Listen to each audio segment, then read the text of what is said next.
Trouble for Thomas. Read by Patryk. UK title, Thomas and the Trucks. Thomas the tank engine would not stop being a nuisance. Night after night, he kept the other engines awake. "I'm tired of pushing coaches. I want to see the world." The other engines didn't take much notice, for Thomas was a little engine with a long tongue. But one night, Edward came to the shed. He was a kind little engine and felt sorry for Thomas.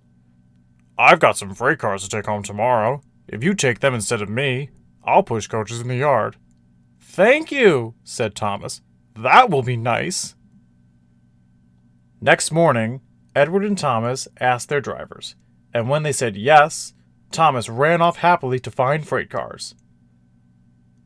Now, the freight cars are silly and noisy. They talk a lot and don't attend to what they are doing. And, I'm sorry to say, they play tricks on an engine who is not used to them. Edward knew all about freight cars. He warned Thomas to be careful, but Thomas was too excited to listen. The shunter fastened the coupling, and when the signal dropped, Thomas was ready. The conductor blew his whistle. "Peep, peep," answered Thomas, and started off. But the freight cars weren't ready. "Oh, oh, oh," they screamed. "Wait, Thomas, wait!" But Thomas wouldn't wait. Come on, he puffed. All right, don't fuss. All right, don't fuss," grumbled the cars. Thomas began going faster and faster. "Whee!" he whistled and rushed through Henry's tunnel. Then he was out onto the open countryside once more. They rumbled past fields, and they clattered through stations. "Hurry! Hurry!" called Thomas.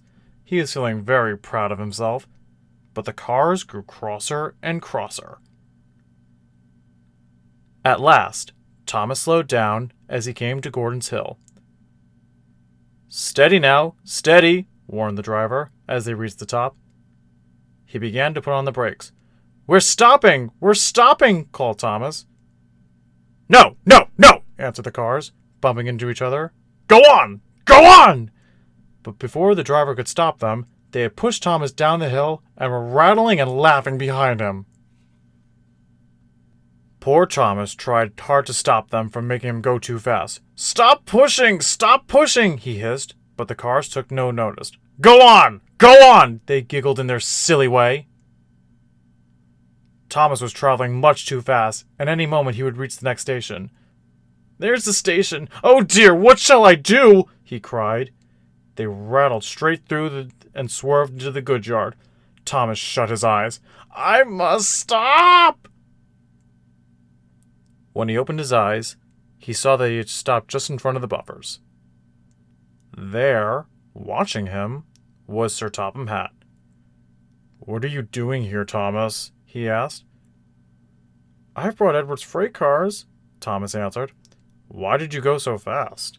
I didn't mean to. I was pushed, said Thomas. You've got a lot to learn about freight cars, Thomas. After pushing them about here for a few weeks, you'll know almost as much about them as Edward. Then, you'll be a really useful engine.